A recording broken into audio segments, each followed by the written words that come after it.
Hello everyone, once again welcome back to my channel. Friends, सर्दियों में अक्सर Z का पौधा पीला होने लगता है या फिर इसकी पत्तियां मुरझा कर गिरने लगती हैं। तो इस खाद को देने से और इस तरीके से केयर करने से आप अपने जेड के पौधे को सूखने से बचा सकते हैं और बसंत आने पर आप इस पौधे की कटिंग भी जो है वो लगा सकते हैं। जेड एक ऐसा पौधा है जो कि एक परमानेंट पौधा है। 10-12 साल तक ये पौधा चलता रहता है या फिर उससे ज़्यादा भी रह सकता है यदि आप इस पौधे की सही से जो है वो केयर करते हैं।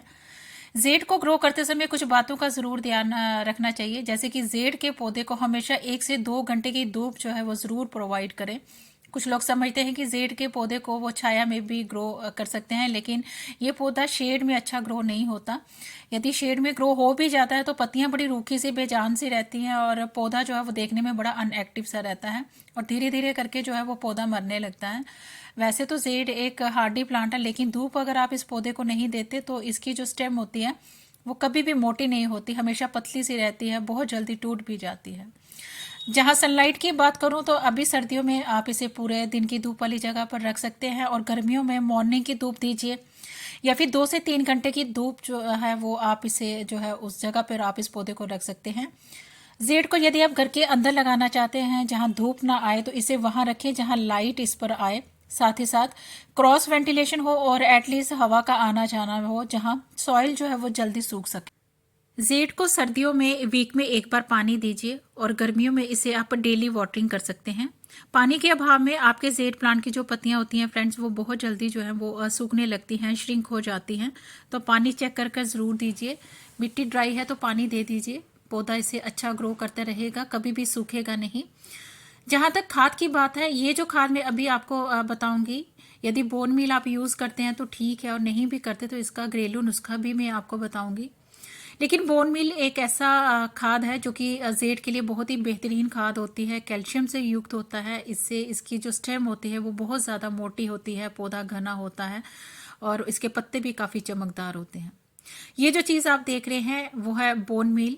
बोन मील बहुत ही अच्छा खाद होता है उन सारे सकुलेंट्स के लिए जिनके पत्तों के अंदर बहुत सारा वाटर जो है वो स्टोर रहता है। तो कैल्शियम युक्त खाद देने से मल्टीपल फायदे जो है वो आप ले सकते हैं।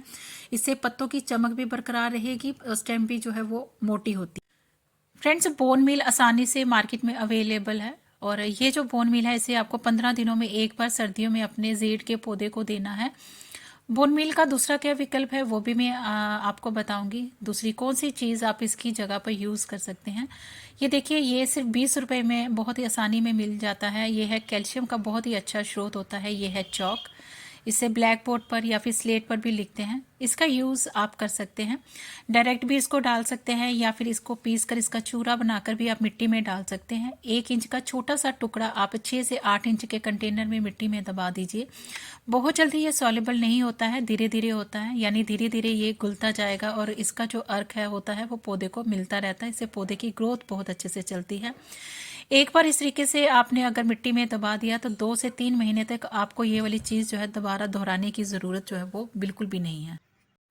लेकिन इतना ही एनफ नहीं है। जेड की मिट्टी को थोड़ा थोड़ा सा टाइम टू टाइम आप गुड़ाई भी करते रहें। मिट्टी की ऊपर की जो परत होती है फ्रेंड्स वो सख्त नहीं होनी चाहिए और सम टाइम जेड के पौधे को गुड़ाई करना थोड़ा सा टफ हो जाता है, तो इससे आप हाथों से भी मिट्टी को थोड़ा सा जो है वो लूज़ कर सकते हैं। अगली जो बहुत ही इंपॉर्टेंट चीज़ है वह है चाय पत्ती। ये जो आप देख रहे हैं फ्रेंड्स, ये यूज टी लीव्स हैं जिसे हम चाय बनाने के बाद अक्सर फेंक देते हैं। तो आप फेंकिए मत, आप इसको धोकर सुखा लें और इसका यूज़ भी आप जेड के पौधों में जो है वो कर सकते हैं। याद रखिए, बिना धोए गीली चाय पत्ती कभी भी पौधों को मत दें। सुखाने से मेक श्योर हो जाएगा कि इससे आपके पौधों को कोई भी फंगल जो है वो इन्फेक्शन नहीं होगा। तो गीली चाय पत्ती जो है वो आप बिल्कुल भी ना दें। ड्राई चाय पत्ती आप 1 चम्मच 15 दिन में जेड के पौधे को जो है वो आप दे सकते हैं। और सर्दियों में जब भी जेड को फर्टिलाइज करें तो सुबह सुबह दें, क्योंकि धूप में जब आपका पौधा होगा तो सॉइल में अच्छे से डिकम्पोज होने का जो प्रोसेस है वो जल्द जो है वो शुरू हो जाएगा। तो इसलिए इसे आप मॉर्निंग में जो है वो आप दे सकते हैं।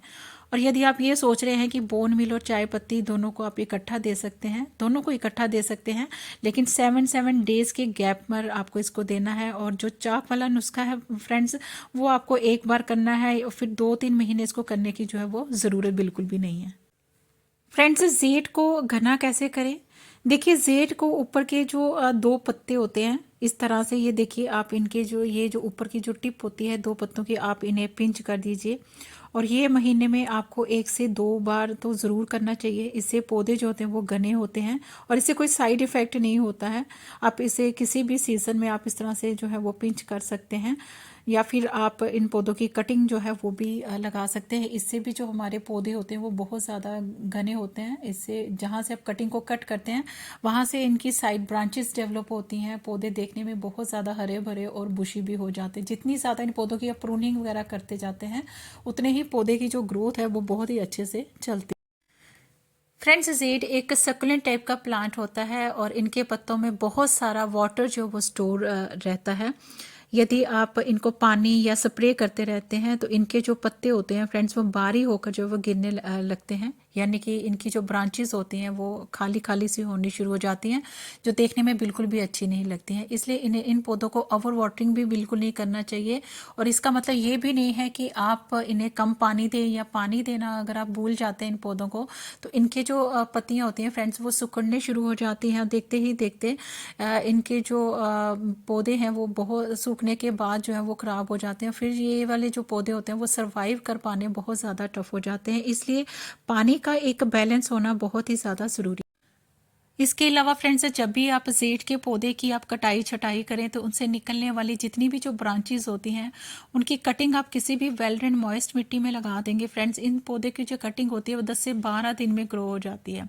यानी कि ये एक ऐसा हार्डी प्लांट होता है जो सस्ते में नर्सरी में भी आसानी से मिल जाता है। साथ ही साथ इस पौधे की कटिंग से आप बहुत सारे पौधे जो हैं वो फ्री में बना सकते हैं, जिन्हें आप डिफरेंट डिफरेंट वेज में स्टाइल कर सकते हैं।